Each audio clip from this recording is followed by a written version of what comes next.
अविनाश कोरडे, सहाय्यक निवडणूक निर्णय अधिकारी, 239 औसा विधानसभा मतदारसंघ, 40 उस्मानाबाद मतदारसंघ। तर 7 तारखेला आपल्याकडे यावर्षी मतदान होणार आहे।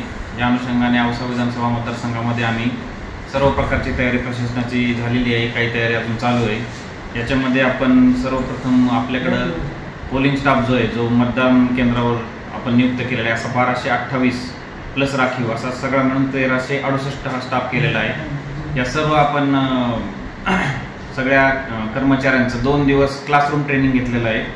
एका मोठ्या मंगल कार्यालयात वगैरे न घेता प्रत्येक क्लासरूममध्ये 80 या प्रकारे आपण क्लासरूम ट्रेनिंग घेऊन त्यांना PPTद्वारे प्रशिक्षण, हँड्स ऑन प्रशिक्षण, त्यांची एक एक्झाम, अशा प्रकारचं व्यवस्थित सगळ्यांचं ट्रेनिंग घेतलेलं आहे। त्याच्यानंतर आपल्याकडे जे EVM मशीन्स आहेत त्याचं आपण 2 दिवस म्हणजे 29 आणि 30 या तारखेला सिलिंगचं काम कंप्लीट केलेलं आहे।